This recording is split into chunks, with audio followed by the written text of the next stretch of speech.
What you're about to see is the discovery made by the YouTuber Connor Kelly in the McCoy Mine in Lander County, Nevada. The McCoy Mine is a silver and gold mine at the elevation of 5,400 feet.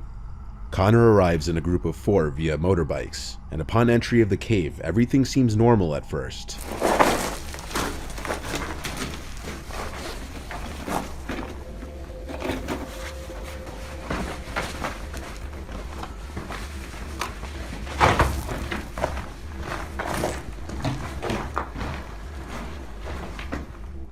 But as they get deeper into the cave, Connor notices something reflecting the light of his flashlight.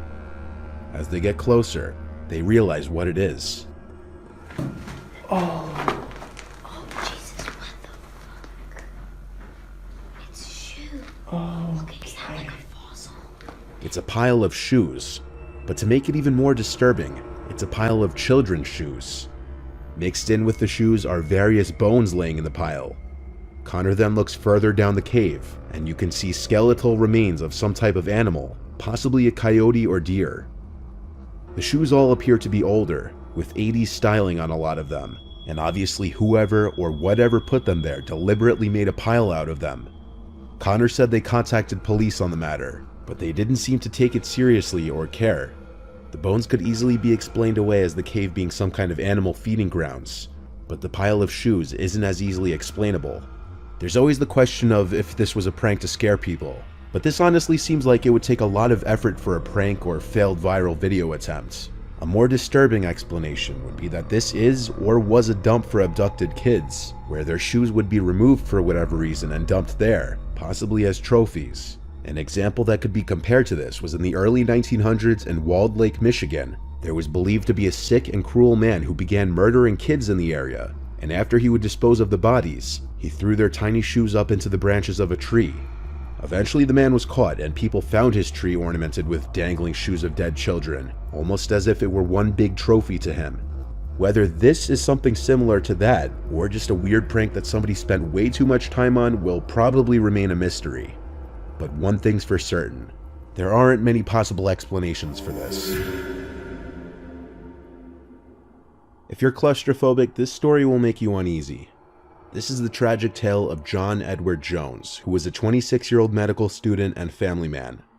When he was younger, he explored many caves with his father and his brother, so he'd been exploring caves practically his entire life. But one cave proved to be too dangerous even for John, the Nutty Putty Cave.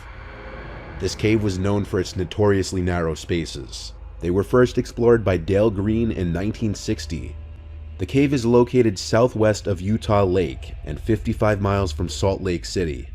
John entered Nutty Putty Cave at around 8 p.m. on the evening of November 24, 2009, a few days before Thanksgiving. John, his 23-year-old brother Josh, and several other friends and family members all decided to explore Nutty Putty Cave as a way to spend time with each other ahead of the holiday. John was married, had a 1-year-old daughter, and was attending medical school in Virginia. He had come back home to Utah to spend some time with his family for the holiday, making the story all the more tragic. About an hour into their expedition into the Nutty Putty Cave, John decided to crawl through a tight passage that he mistakenly thought was known as the birth canal. Unfortunately, this passage was way tighter. He inched his way into the narrow passage head first, moving forward using his hips, stomach, and fingers. But within minutes, he realized he'd made a terrible mistake. He knew that he was more or less stuck and had no room to turn around or even wriggle back out the way he came. He had no choice but to try to press forward.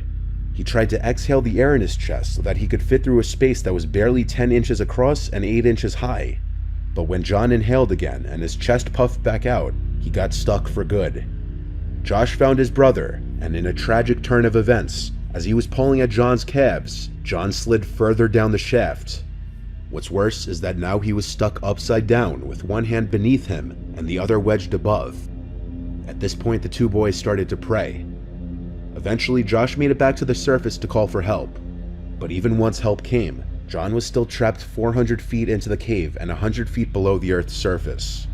Getting the people, equipment, and supplies down that far took over an hour. Due to John being stuck upside down, time was of the essence. In an upside down position, a healthy young person could live for a few hours, but probably not much more. The body is adapted to work with gravity, not against it. Blood flows the way it does with gravity's help.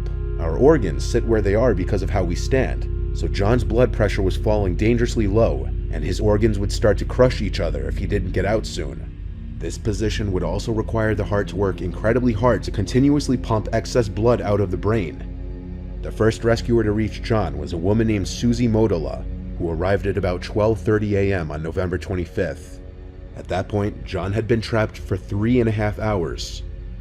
Susie introduced herself to John, even though all she could see of him was a pair of navy and black running shoes. John said back to her, "Hi Susie, thanks for coming, but I really want to get out." Over the next 24 hours, more than 100 rescue personnel worked to free John from the depths of the Nutty Putty. The best plan they had was to try to use a system of pulleys and ropes to try to free John from his position. Rescuers tied John with a rope connected to a series of pulleys, causing him to scream in pain due to a lack of blood in his lower body. Everything was ready, and they pulled as hard as they could, but suddenly and without warning, one of the pulleys failed. Rescuers believe the pulley came loose at its anchor point in the cave wall. The rope and pulley operation failed, and the rescuers had no other viable plans. John was trapped. With no hope of rescue and his heart having suffered hours upon hours of strain due to his downward position, John was pronounced dead of cardiac arrest shortly after midnight on the evening of November 25th. A week after John's death, the Nutty Putty Cave was sealed off for good. Perhaps the scariest part is that they never recovered his body, and his remains will stay down there forever. This one, while being kind of creepy, is also pretty interesting. A YouTuber by the name of Water Skipper posted a video exploring a cave in Oregon called the Malheur Cave. On the surface, it looks like a pretty normal cave, until the bleachers on either side come into view. Now, anyone would wonder what exactly bleachers would be doing in a cave. One might assume some kind of secret underground rituals could be going on in there. And in a place as creepy as deep in a cave, these would probably be some sick rituals. However, the cave is owned by the Masonic Lodge of Burns. For decades, the Freemason group in Oregon held their meetings in this cave, cleaning and maintaining the area. But obviously a group holding private meetings in a creepy cave is going to create bad rumors and conspiracy theories regarding both the Masons and the cave itself. One of those theories claiming that the cave hosted satanic rituals and devil worship. The cave has been closed off since 2019, when local Masons put up a gate at the cave entrance in order to stop the vandalism and graffiti that was plaguing the site. Kenny Veach is someone I've talked about before, but his story is perhaps one of the more chilling stories having to do with caves. Kenny was a YouTuber and caver who disappeared in 2014 after attempting to explore a cave he nicknamed the M Cave, which he reported hearing unusual noises from and found it suspicious as it was located 6 miles south of a top-secret airbase. As he began to enter the cave, he claimed his whole body began to vibrate. The more he went into the cave, the worse the vibrating became. He said he suddenly became very afraid and hightailed it out of there. He uploaded this video to talk about his experience with the cave. I gotta still go over another ridge and then go all the way down a big crevice that's real narrow and gets kind of scary. I'm looking for a cave that I found, and I didn't have a sidearm when I was here before, and something about that cave just spooked me. Out of all the caves I've ever gone in, this one just made my body vibrate. The closer I got to it, the crazier my body felt, and I was like, all right, I'm not gonna go in there right now, but I'm coming back someday. And I talked to some people on YouTube, and I told them, hey, I'm coming out here, you know, because they kind of called my hand on it. So I don't know if there's going to be anything to it, but it might be interesting. If I can find it, I got to relocate it, and this is a big mountain range I'm in. Of course, the internet being what it is, people made fun of him and accused him of making the whole thing up, or at least fabricating the story. Basically, Kenny was pressured into going back to the cave a second time, even though he was afraid to enter it the first time. Kenny gave in to the pressure and returned to the cave, and he has not been seen since. His phone was found in an abandoned mine entrance, but no body was ever found. Kenny was an extremely nice and likable guy, making his disappearance and likely death all the more tragic. People believe that given the close proximity to the airbase, Kenny was actually murdered by the government. Proponents of this theory believe that the M Cave Kenny discovered was an entrance to some kind of top-secret government facility due to its close proximity to Nellis Air Force Base and Area 51. They believe that the vibrating sensation Kenny felt while near the cave was a defense mechanism to keep civilians from entering. Under this same theory, Kenny saw government secrets within the cave and was kidnapped by US soldiers when he emerged. A YouTuber by the name of Abandoned Mines 11 posted a video of what he believes to be the M cave that Kenny described, and it's pretty credible. The cave appears to have been walled off and sealed, preventing access inside. Okay, I made it up here to the entrance of this M cave. There's the one side of it, comes down and then goes back up there and down.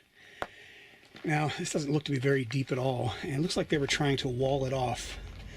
There's stacked rocks right there, as well as behind me here, like right there. The YouTuber finds multiple items on the floor, like planks of wood and a beer bottle with no label, possibly a bottle Kenny was carrying. Most interestingly, he finds an Area 51 warning sign, which actually may back up the theories that this was some kind of entrance to an underground facility owned by the government. But this is all speculation, and what actually happened to Kenny is still unknown.